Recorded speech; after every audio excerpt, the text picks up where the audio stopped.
Morning students, Maharajas Arts and Science College Attingel, Commerce +1 business സ്റ്റഡീസിൻ്റെ മറ്റൊരു എപ്പിസോഡിലേക്ക് അവർക്കും സ്വാഗതം. നമ്മൾ ഡിസ്കസ് ചെയ്തുകൊണ്ടിരിക്കുന്നത് രണ്ടാമത്തെ ചാപ്റ്റർ ഫോംസ് ഓഫ് ബിസിനസ് ഓർഗനൈസേഷനെ സംബന്ധിച്ചാണ്. അതിൽ 5 forms of business organisation in the private sector നമ്മൾ പറഞ്ഞായിരുന്നു. അത് വന്നിട്ട് 1 സോൾ പ്രൊപ്രൈറ്റർഷിപ്പ്, എന്താണ് ഏകാംഗ വ്യാപാരം, മെറിറ്റ്സ് ഡിമെറിറ്റ്സ് നമ്മൾ ഡിസ്കസ് ചെയ്ത് കഴിഞ്ഞു, അതിൻ്റെ ഫീച്ചേഴ്സ് പറഞ്ഞു. 2 ജോയിൻറ്റ് ഹിന്ദു ഫാമിലി ബിസിനസ് അല്ലെങ്കിൽ ഹിന്ദു അൺഡിവൈഡഡ് ഫാമിലി ബിസിനസ്, അതിൻ്റെ ഫീച്ചേഴ്സ് മെറിറ്റ്സ് ഡിമെറിറ്റ്സ് നമ്മൾ ഡിസ്കസ് ചെയ്തു. അതിനുശേഷം നമ്മൾ പഠിച്ചുകൊണ്ടിരിക്കുന്നത് പാർട്ട്ണർഷിപ്പാണ്. പാർട്ട്ണർഷിപ്പിൻ്റെ ഡെഫിനിഷൻ നമ്മൾ പഠിച്ചു, പാർട്ട്ണർഷിപ്പിൻ്റെ ഫീച്ചേഴ്സ് പഠിച്ചു. അതിൽ നമ്മൾ അവസാനിപ്പിച്ചത് പാർട്ട്ണർഷിപ്പ് ഡീഡ്, പങ്കാളിത്ത കരാർ അല്ലെങ്കിൽ പങ്കാളിത്ത ഉടമ്പടി. What are the contents of partnership deed, ഇതാണ് നമ്മൾ ഡിസ്കസ് ചെയ്ത് നിർത്തിയിരുന്നത്. അത് വളരെ ഇമ്പോർട്ടൻ്റ് ആയിട്ടുള്ള ഒരു ക്വസ്റ്റ്യൻ ആണെന്ന് ഞാൻ പറഞ്ഞായിരുന്നു. നമ്മൾ പറഞ്ഞപ്പോൾ പാർട്ട്ണർഷിപ്പ് എന്തിനെക്കുറിച്ച് പറഞ്ഞ, പാർട്ട്ണർഷിപ്പ് മീൻസ് പങ്കാളിത്ത വ്യാപാരം. Partnership is an agreement between 2 or more person.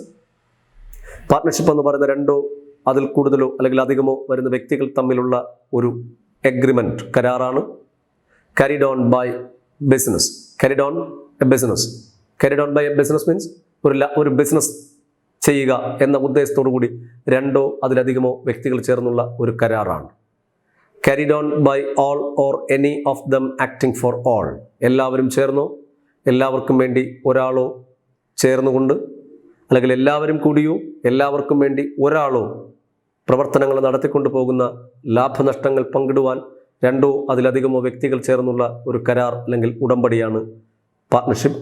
Indian partnership ആക്ടിലെ 1932, Indian partnership act 1932, 1932 Indian partnership ആക്ടിലാണ് ഇതിൻ്റെ നിർവചനം നൽകിയിരിക്കുന്നത്.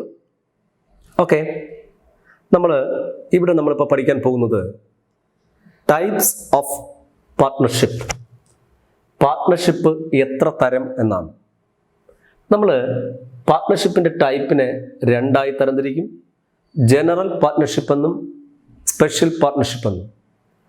General partnership, special partnership. General partnership again classified into partnership at will, യഥേഷ്ട പങ്കാളിത്തം, പങ്കാളികളുടെ താല്പര്യമനുസരിച്ച്. പർട്ടിക്കുലർ പാർട്ട്ണർഷിപ്പ്, എന്തെങ്കിലും പർട്ടിക്കുലർ പർപ്പസിന് വേണ്ടിയിട്ട് ഫോം ചെയ്യുന്ന പങ്കാളിത്തം. ഇങ്ങനെ 2 രൂപത്തിൽ പങ്കാളിത്തമുണ്ട്, ജനറൽ പാർട്ട്ണർഷിപ്പ്, സ്പെഷ്യൽ പാർട്ട്ണർഷിപ്പ്.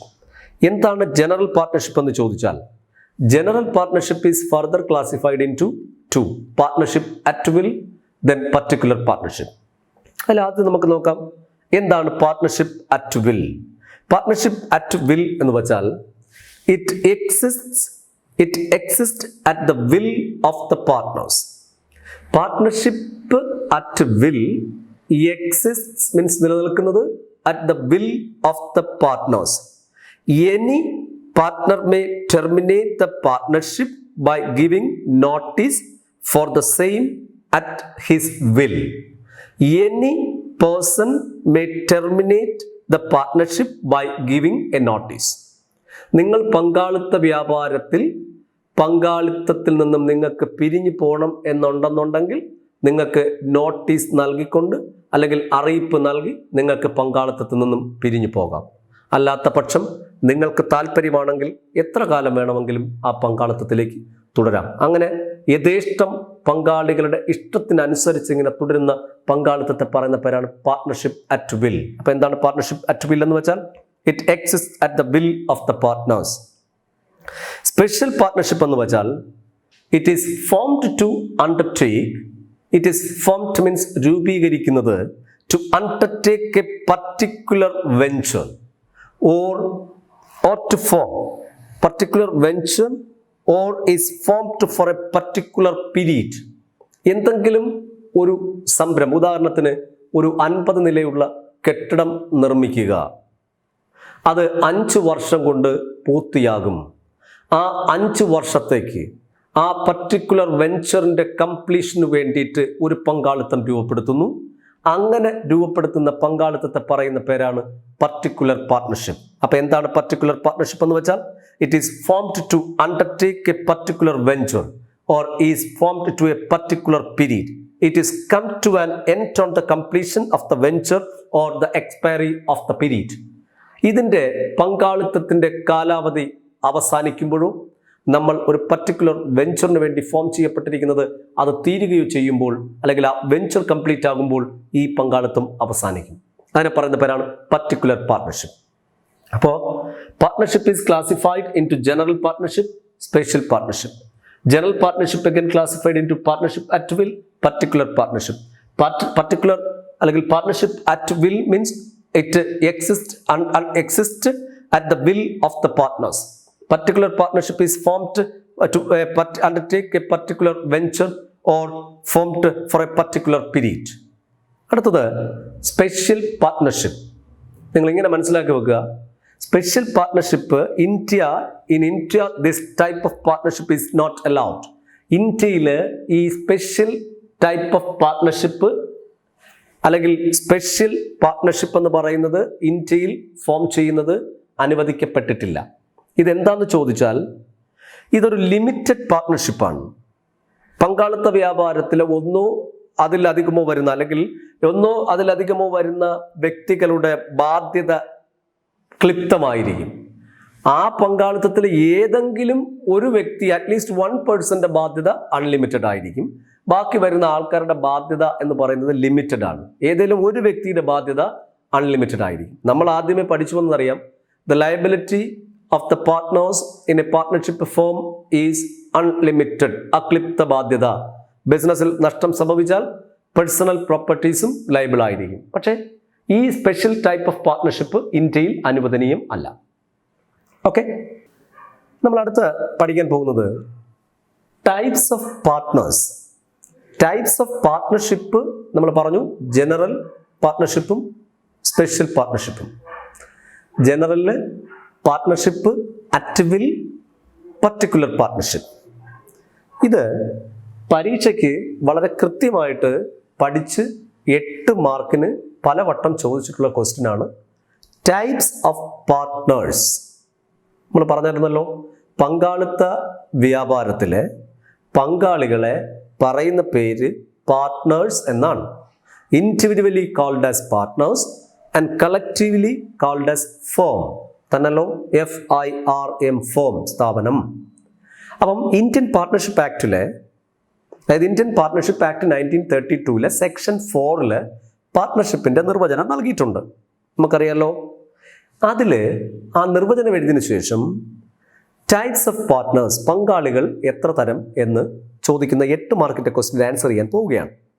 ശ്രദ്ധിച്ച് മനസ്സിലാക്കിക്കോ. പങ്കാളിത്ത വ്യാപാരത്തിൽ പങ്കാളികൾ 1, 2, 3, 4, 5 തരം പങ്കാളികളുണ്ട്. ഒന്ന് ആക്റ്റീവ് പാർട്ട്ണർ. ആക്റ്റീവ് എന്ന് വെച്ചാൽ സജീവമായി പ്രവർത്തിക്കുന്ന പങ്കാളികൾ, സജീവ പങ്കാളികൾ. രണ്ടാമത്തത് സ്ലീപ്പിംഗ് പാർട്ട്ണർ. നിർജീവ പങ്കാളികൾ, സജീവമായി പ്രവർത്തിക്കാത്ത, സുഷുപ്തിയിൽ ആണ്ട എന്നൊക്കെയാണ് അതിൻ്റെ കറക്റ്റ് മലയാളം. സ്ലീപ്പിംഗ്, സുഷുപ്തിയിലാകുക.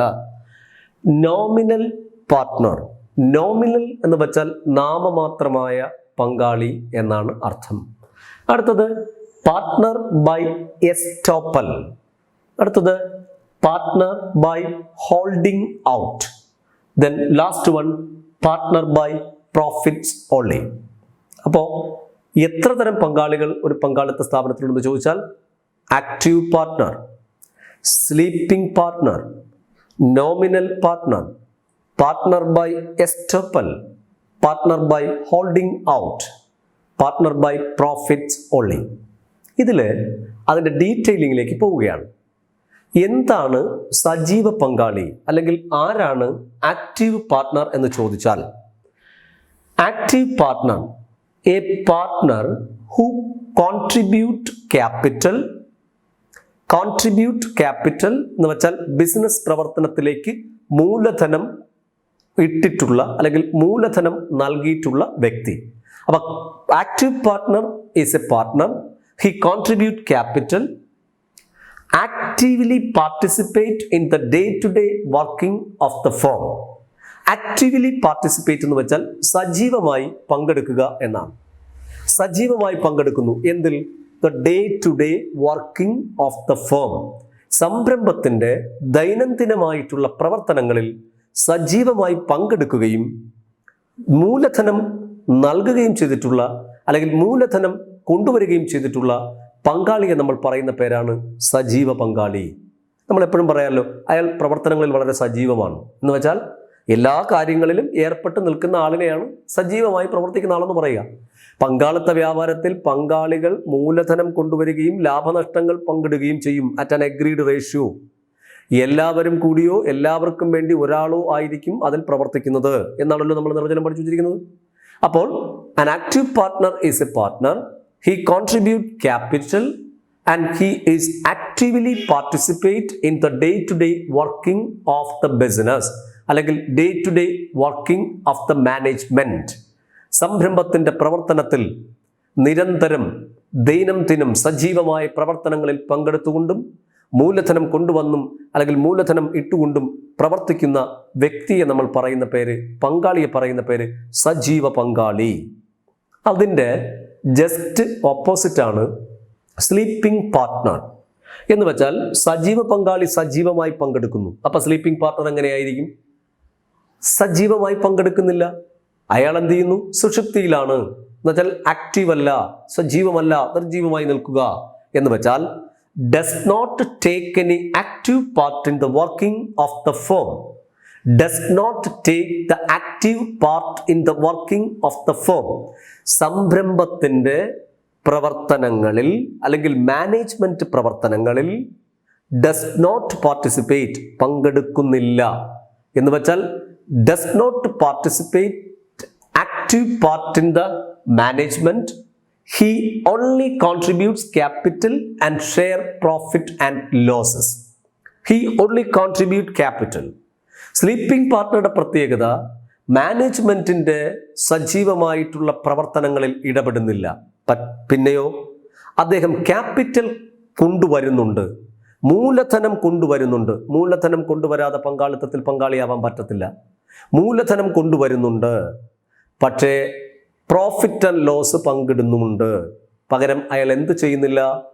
നിരന്തരമായിട്ടുള്ള ദൈനംദിനമായിട്ടുള്ള പങ്കാളിത്ത വ്യാപാരത്തിൻ്റെ പ്രവർത്തനങ്ങളിൽ സജീവമായി പങ്കുവഹിക്കുന്നില്ല എങ്കിൽ അയാളെ പറയുന്ന പേരാണ് sleeping partner.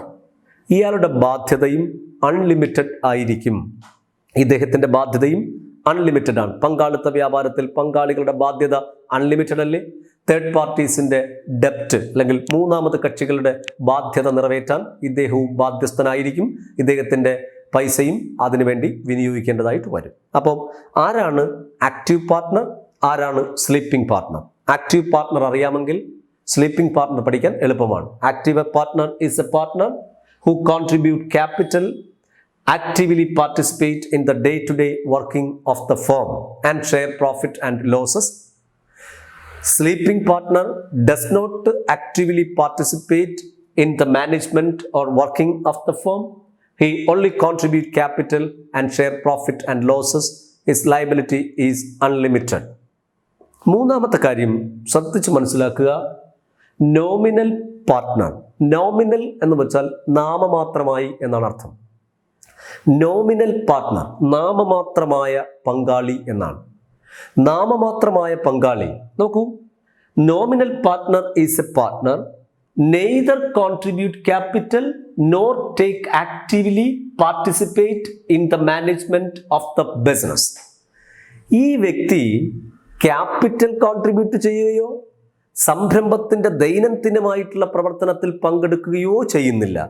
പകരമോ he simply lent his name to the firm. Simply lent his name എന്ന് വെച്ചാൽ നമ്മുടെ സംരംഭത്തിന് അദ്ദേഹത്തിൻ്റെ പേര് ഉപയോഗിക്കാൻ അനുവാദം നൽകുന്നു എന്നാണ്. എന്ന് വെച്ചാൽ സമൂഹത്തിൽ വളരെ റെപ്യൂട്ടഡ് ആയിട്ടൊക്കെ ഉള്ള ആൾക്കാരുണ്ടാകും. സമൂഹത്തിൽ വളരെ റെപ്യൂട്ടഡ് ആയിട്ടുള്ള ഭയങ്കരമായ ഗുഡ്വിൽ ഉള്ള വ്യക്തിത്വങ്ങളുണ്ട്. അത്തരം വ്യക്തികൾ എൻ്റെ സ്ഥാപനത്തിൻ്റെ കൂടി പങ്കാളിയാണെന്ന് പബ്ലിക്കിൻ്റെ മനസ്സിലൊരു ഇമേജ് ക്രിയേറ്റ് ചെയ്യാൻ പറ്റിയാൽ എൻ്റെ ബിസിനസ്സിൻ്റെ ഗുഡ്വിൽ കൂടും.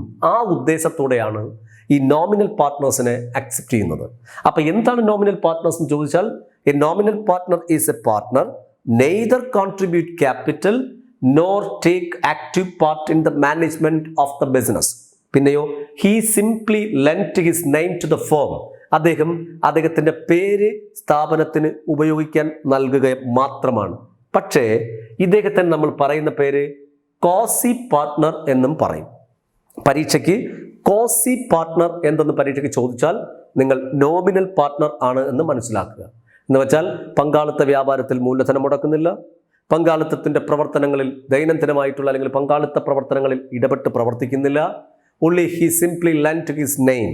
He is അല്ലെങ്കിൽ nominal partner is also called as quasi partner. പക്ഷേ അവിടെ ഒരു കാര്യം മനസ്സിലാക്കണം, he is liable to third parties. He is liable to third parties means മൂന്നാമത് കക്ഷികളോട് ബാധ്യത ഉണ്ടായിരിക്കും ഇദ്ദേഹത്തിന്. കാരണം അദ്ദേഹത്തിൻ്റെ പേര് സ്ഥാപനം ഉപയോഗിക്കുമ്പോൾ പബ്ലിക്കിൻ്റെ മനസ്സിൽ നമ്മൾ കൂടി അല്ലെങ്കിൽ ആ വ്യക്തിയും പങ്കാളിത്തത്തിലുണ്ട് എന്നാണ്. ആ വ്യക്തി പങ്കാളിത്തത്തിലുണ്ട് എന്നുള്ള വിശ്വാസത്തിൻ്റെ പുറത്താണ് ആ ബിസിനസ്സുമായിട്ട് അല്ലെങ്കിൽ പണം മുടക്കുകയോ അല്ലെങ്കിൽ ബിസിനസ്സിൽ പൈസ നൽകുകയോ മറ്റോ ചെയ്യുന്നത്. ബിസിനസ്സിൻ്റെ ആവശ്യങ്ങൾക്ക് വേണ്ടി പണം കടം വാങ്ങുമ്പോഴും കടം കൊടുക്കുകയൊക്കെ ചെയ്യുന്നത് ആ വ്യക്തിയും അതിനകത്തുണ്ട് എന്നുള്ള വിശ്വാസത്തിലാണ്. അപ്പോൾ സ്വാഭാവികമായിട്ടും ആ വ്യക്തിക്ക് പങ്കാളിത്ത വ്യാപാരത്തിൻ്റെ ബാധ്യതയിൽ നിന്നും ഒഴിയാൻ പറ്റത്തില്ല. നോമിനൽ പാർട്ട്ണർ അല്ലെങ്കിൽ കോസി പാർട്ട്ണറും തേർഡ് പാർട്ടീസിനോട് ലയബിൾ ആയിരിക്കും. അപ്പോൾ എത്ര കാര്യങ്ങൾ നമ്മൾ പറഞ്ഞു? Active partner, sleeping partner, then nominal അല്ലെങ്കിൽ quasi partner. Got the point? അടുത്ത നമുക്ക് നോക്കിയാട്ടെ, partner by estoppel. Partner by estoppel വാക്ക് നല്ല വ്യക്തമായിട്ട് മനസ്സിലാക്കിക്കൊള്ളുക. എസ്റ്റോപ്പൽ പഠിച്ചു വെച്ചോളൂ. എന്താണ് പാർട്ട്ണർ ബൈ എസ്റ്റോപ്പൽ എന്ന് ചോദിച്ചാൽ, if a person by his talk or action. Talk എന്ന് വെച്ചാൽ വാക്ക്, സംസാരം. ആക്ഷൻ എന്ന് വെച്ചാൽ പ്രവൃത്തി. അയാളുടെ പ്രവർത്തനങ്ങളോ അയാളുടെ ആക്ഷനോ അല്ലെങ്കിൽ അയാളുടെ സംസാരമോ പ്രവൃത്തിയോ leads others to believe that. Leads others to believe എന്ന് വെച്ചാൽ മറ്റുള്ളവർ വിശ്വസിക്കുന്നു അല്ലെങ്കിൽ അങ്ങനെ ധരിക്കാനിടയാവുക എന്നാണ്. He is a partner in a firm. എൻ്റെ ഒരു ഇടപെടൽ അല്ലെങ്കിൽ എൻ്റെ ഒരു സംസാരം മറ്റുള്ളവർ ഞാൻ ആ പങ്കാളിത്ത സ്ഥാപനത്തിലെ പങ്കാളിയാണ് എന്ന് വിശ്വസിക്കാൻ ഇടവന്നാൽ അല്ലെങ്കിൽ അങ്ങനെയാണെന്ന് ധരിച്ചാൽ ആ വ്യക്തിയെ പറയുന്ന പേര് പാർട്ട്ണർ ബൈ എസ്റ്റോപ്പൽ എന്നാണ്. അപ്പൊ partner by estoppel, partner by estoppel എന്ന് ചോദിച്ചാൽ നിങ്ങൾ ഇങ്ങനെ പറയുക, if a person by his talk or action leads others to believe that he is a partner in a firm, then he is known as partner by estoppel. ഇവിടെ he is not entitled to share in the profits of the firm. പഠിച്ചു വെച്ചോളും. he is not entitled means അർഹത ഉണ്ടാകത്തില്ല. he is not entitled to share the profit in the firm. സ്ഥാപനത്തിൻ്റെ ലാഭത്തിൽ പങ്ക് അയാൾക്ക് കിട്ടാൻ അർഹത ഇല്ല. പക്ഷേ he will be liable to third parties. അവിടെയാണ് മനസ്സിലാക്കേണ്ടത്. പങ്കാളിത്ത വ്യാപാരത്തിൽ പങ്കാളിത്തത്തിൻ്റെ ലാഭം പങ്കുവെക്കുമ്പോൾ partner by estoppel is not entitled to get any profit. കാരണം he is not entitled to share in the profit of the firm. പങ്കാളിത്ത വ്യാപാരത്തിൽ ക്യാപിറ്റൽ കോൺട്രിബ്യൂട്ട് ചെയ്യാത്ത വ്യക്തിക്ക് എങ്ങനെയാണ് പണം അല്ലെങ്കിൽ ലാഭത്തിൻ്റെ വിഹിതം കൊടുക്കുക? പക്ഷേ നിങ്ങൾ മനസ്സിലാക്കേണ്ട ഏറ്റവും ഒരു കൊനസ്റ്റ് പിടിച്ചൊരു കാര്യം, he is liable to third parties. മൂന്നാമത് കക്ഷികളോട് ഇദ്ദേഹം ബാധ്യസ്ഥനായിരിക്കും. കാരണം എന്താ? ഇപ്പം എന്നെ മനസ്സിലാക്കൂ, ഞാൻ എൻ്റെ ഒരു പ്രവൃത്തി അല്ലെങ്കിൽ എൻ്റെ ഒരു സംസാരം രീതി ഒക്കെ നിങ്ങൾ മനസ്സിലാക്കിയിരിക്കുന്നത് ഈ വ്യക്തിയും അതിൻ്റെ ഉള്ളിലുള്ള ആളാണ്. അപ്പം എന്നെ വിശ്വസിക്കുന്ന കുറേ ആൾക്കാർ എന്ത് ചെയ്യും? സ്ഥാപനത്തിന് ചിലപ്പോൾ പണം കടം കൊടുക്കും. അങ്ങനെ കടം കൊടുത്തിട്ടുണ്ടാകാം. അങ്ങനെ വന്നാൽ ഞാൻ എന്ന് പറയുന്ന ഈ വ്യക്തിയെ പറയുന്നത് പാർട്ട്ണർ ബൈ എസ്റ്റോപ്പൽ എന്നാണ്. കാര്യം എന്താ? ഞാൻ പങ്കാളിയാണെന്ന് വിശ്വസിക്കാൻ കാര്യം മൈ ടോക്ക് ഓർ ആക്ഷൻ എൻ്റെ പ്രവൃത്തിയും സംസാരവുമാണ്. പക്ഷേ എനിക്ക് പങ്കാളിത്ത സ്ഥാപനം എനിക്ക് ലാഭത്തിന്റെ വിഹിതത്തിന് എനിക്ക് അർഹതപ്പെടാൻ പറ്റുമോ? ഇല്ല. പക്ഷേ നിങ്ങൾ അങ്ങനെ വിശ്വസിച്ചില്ലേ? അപ്പം സ്വാഭാവികമായിട്ടും നിങ്ങളുടെ ബാധ്യതയിൽ ഞാനും ബാധ്യസ്ഥനായിരിക്കും. നിയമപരമായി എനിക്ക് ബാധ്യത ഉണ്ടാകും. ഈ പാർട്ട്ണർ ബൈ എസ്റ്റോപ്പലുമായിട്ട് കണക്ട് ചെയ്തിട്ടാണ് പാർട്ട്ണർ ബൈ ഹോൾഡിംഗ് ഔട്ട് പറയുക. പാർട്ട്ണർ ബൈ എസ്റ്റോപ്പലുമായിട്ട് കണക്ട് ചെയ്തിട്ട് പാർട്ട്ണർ ബൈ ഹോൾഡിംഗ് ഔട്ട് പറയുകയാണ്. അപ്പൊ പാർട്ട്ണർ ബൈ ഹോൾഡിംഗ് ഔട്ട് എന്തെന്ന് ചോദിച്ചാൽ, if a person may be represented as a partner to the public by others. ഈ പാർട്ട്ണർ ബൈ എസ്റ്റോപ്പൽ എന്ന് പറഞ്ഞ കാര്യം ഉണ്ടല്ലോ, ടോക്ക് ഓർ ആക്ഷനിലൂടെ മറ്റുള്ളവർ വിശ്വസിക്കുന്നു ഇയാൾ ആ പങ്കാളിയാണ്, പങ്കാളിത്ത സ്ഥാപനത്തിലെ പങ്കാളിയാണ്. അതേപോലെ ഇഫ് എ പേഴ്സൺ, അങ്ങനെയാണ് എങ്കിൽ എന്നാണ്, he may represented as a partner to the public by others. നമ്മളെ പബ്ലിക്ക് ആ പങ്കാളിത്ത വ്യാപാരത്തിനെ പ്രതിനിധീകരിച്ച് പ്രവർത്തിക്കുന്നതാണ് ഈ വ്യക്തി എന്ന് മനസ്സിലാക്കിയാൽ, and he does not deny the news immediately, does not deny the news immediately. സി, ഞാൻ ഒരു പങ്കാളിത്ത വ്യാപാരത്തിൻ്റെ പങ്കാളി ആണ് എന്ന് നിങ്ങൾ വിശ്വസിക്കുകയാണ്. നിങ്ങൾ അങ്ങനെ തെറ്റായി ധരിച്ചു വെച്ചിരിക്കുകയാണ്. അപ്പം നിങ്ങളെ ധാരണ അങ്ങനെയാണ് എന്ന് ഞാൻ മനസ്സിലാക്കിയാൽ, ഞാൻ ആ പങ്കാളിത്തത്തിൻ്റെ ഭാഗമാണ് എന്ന് നിങ്ങൾ തെറ്റിദ്ധരിച്ചു വെച്ചിരിക്കുന്ന ന്യൂസ് ഞാൻ അറിഞ്ഞിട്ടും അത് ഡിനൈ ചെയ്യാതിരുന്നാൽ, അറിഞ്ഞാൽ ഞാൻ പറഞ്ഞു അയ്യോ ഞാൻ അതിൽ പങ്കാളിത്തമൊന്നുമല്ല കേട്ടോ, ഞാനതിലൊന്നും ഇല്ലേ, നിങ്ങൾ വേണമെങ്കിൽ ആലോചിച്ച് ചെയ്യണം, ഞാൻ ആ പങ്കാളിത്ത സ്ഥാപനത്തിൻ്റെ ഭാഗമേ അല്ല എന്ന് ഞാൻ നിരസിക്കാത്ത പക്ഷം, ഡിനൈ ചെയ്യാത്ത പക്ഷം എന്നെ പറയുന്ന പേര് പാർട്ട്ണർ ബൈ ഹോൾഡിംഗ് ഔട്ട് എന്നാണ്. ഞാൻ അതിനെ പിടിച്ചിരിക്കുന്നു എന്നാണ്, മുറുകെ പിടിച്ചിരിക്കുന്നു എന്നാണ്. ഞാൻ അതിനെ ഹോൾഡ് ചെയ്യുന്നു എന്ന് വെച്ചാൽ ഞാൻ ആ പങ്കാളിത്തത്തിൻ്റെ ഭാഗമാണ് എന്ന് നിങ്ങൾ വിശ്വസിക്കുന്നത് അതേപടി നിങ്ങൾ വിശ്വസിച്ചോട്ടെ എന്ന് ഞാൻ വിചാരിക്കുന്നു. ആക്ച്വലി ഞാൻ പാർട്ട്ണറാണ് അല്ല, നിങ്ങൾ അങ്ങനെ തെറ്റിദ്ധരിച്ചതാ. പക്ഷേ ഞാൻ തെറ്റിദ്ധാരണ മൂലം ഞാൻ പങ്കാളിയാണെന്ന് നിങ്ങൾക്ക് ബോധ്യപ്പെട്ടിരിക്കുന്നു എന്ന് ബോധ്യം വന്നാൽ ഞാൻ അത് ഡിനൈ ചെയ്യണം.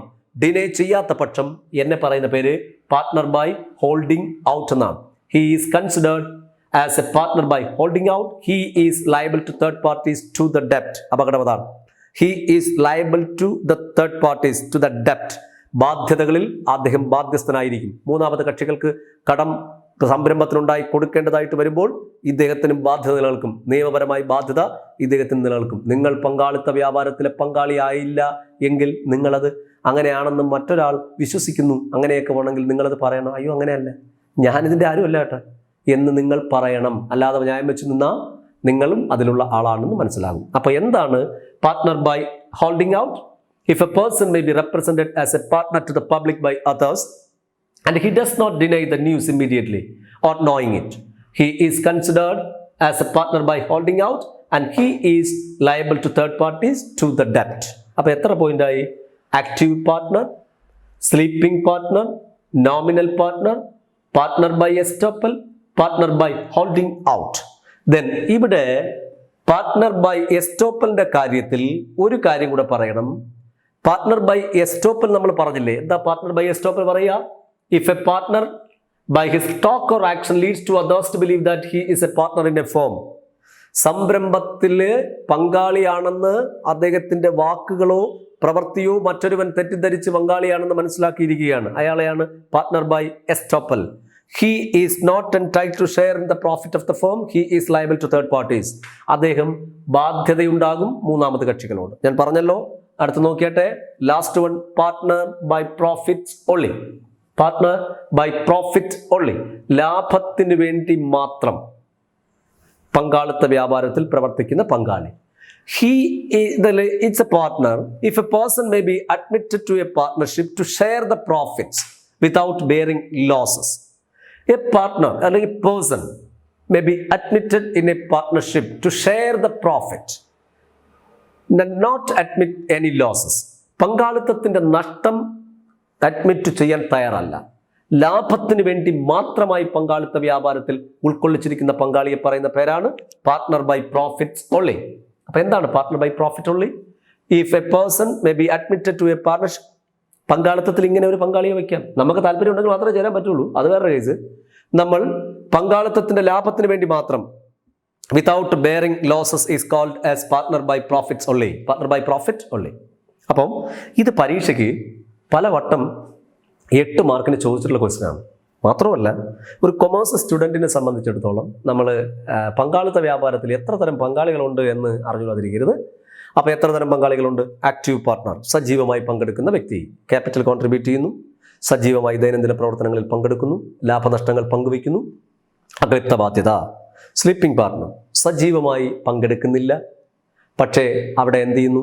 ലാഭവും നഷ്ടവും അയാൾക്ക് കൊടുക്കുന്നുണ്ട്, ലാഭനഷ്ടങ്ങൾ പങ്കെടുക്കുന്നുണ്ട്, അല്ലെങ്കിൽ ലാഭനഷ്ടങ്ങൾ പങ്കിടുന്നുണ്ട്, ക്യാപിറ്റൽ കോൺട്രിബ്യൂട്ട് ചെയ്യുന്നു, പക്ഷേ സജീവമായി പ്രവർത്തനത്തിൽ ഏർപ്പെടുന്നില്ല. ദെൻ നോമിനൽ എന്ന് വെച്ചാൽ അയാൾ ക്യാപിറ്റൽ കോൺട്രിബ്യൂട്ട് ചെയ്യുകയോ ദൈനംദിന പ്രവർത്തനങ്ങളിൽ പങ്കെടുക്കുകയോ ചെയ്യുന്നില്ല, പക്ഷേ അദ്ദേഹം എന്ത് ചെയ്യുന്നുണ്ട്? അദ്ദേഹത്തിൻ്റെ പേര് സ്ഥാപനത്തിന് നൽകുകയാണ്. അദ്ദേഹത്തെ ക്വാസി പാർട്ട്ണർ എന്ന് പറയും. അദ്ദേഹത്തിന് മൂന്നാമത് കക്ഷികളോട് ബാധ്യത ഉണ്ടാകും. അടുത്ത partner by estoppel. Partner by estoppel എന്ന് വെച്ചാൽ ഒരു വ്യക്തി അവൻ്റെ പ്രവർത്തനങ്ങളോ അവൻ്റെ ആക്ഷനോ മറ്റൊരാൾ അയാൾ ആ സ്ഥാപനത്തിൻ്റെ പങ്കാളിയാണെന്ന് ധരിച്ചാൽ അയാളെ പറയുന്ന പേരാണ് എസ്റ്റോപ്പൽ. ഈ വ്യക്തിയുടെ കാര്യത്തിൽ അദ്ദേഹം പങ്കാളിത്ത വ്യാപാരത്തിൽ പ്രോഫിറ്റിന് അർഹത ഉണ്ടാകത്തില്ല, പക്ഷേ അദ്ദേഹം മൂന്നാമത് കക്ഷികളോട് ബാധ്യതയുണ്ടാകും. അടുത്ത് വന്നിട്ട് പാർട്ട്ണർ ബൈ ഹോൾഡിംഗ് ഔട്ട് എന്ന് വെച്ചാൽ ഒരു വ്യക്തി പങ്കാളിത്ത സ്ഥാപനത്തിലെ ആളാണെന്ന് മൂന്നാമത് കക്ഷി ധരിച്ചാൽ ആ വാർത്ത ആ വ്യക്തി മനസ്സിലാക്കിയാൽ അത് അല്ല എന്ന് അദ്ദേഹം അത് പറയണം, അത് നിരസിക്കണം. നിരസിക്കാത്ത പക്ഷം അദ്ദേഹത്തെ പറയുന്ന പേര് പാർട്ട്ണർ ബൈ ഹോൾഡിംഗ് ഔട്ട് എന്നാണ്. അദ്ദേഹവും മൂന്നാമത് കക്ഷികളോട് ബാധ്യതപ്പെട്ടിരിക്കും. ഇപ്പോൾ ഒരു പങ്കാളിത്ത വ്യാപാരത്തിൽ ലാഭത്തിന് വേണ്ടി മാത്രം പങ്കാളിത്ത വ്യാപാരത്തിൽ ചേരുകയും നഷ്ടം സഹിക്കാൻ അല്ലെങ്കിൽ വഹിക്കാൻ തയ്യാറല്ലാത്തതുമായിട്ടുള്ള പങ്കാളിയെ പറയുന്ന പേര് പാർട്ട്ണർ ബൈ പ്രോഫിറ്റ് ഉള്ളി എന്നാണ്. ഓക്കെ, ഇത് വളരെ ഇമ്പോർട്ടൻ്റ് ആയിട്ടൊരു ക്വസ്റ്റ്യൻ, നിങ്ങൾ മനസ്സിലാക്കിക്കൊള്ളണം. ഓക്കെ, എന്തെങ്കിലും സംശയം ഉണ്ടെങ്കിൽ ഈ പ്ലാറ്റ്ഫോമിലൂടെ അറിയിക്കുക. Thank you.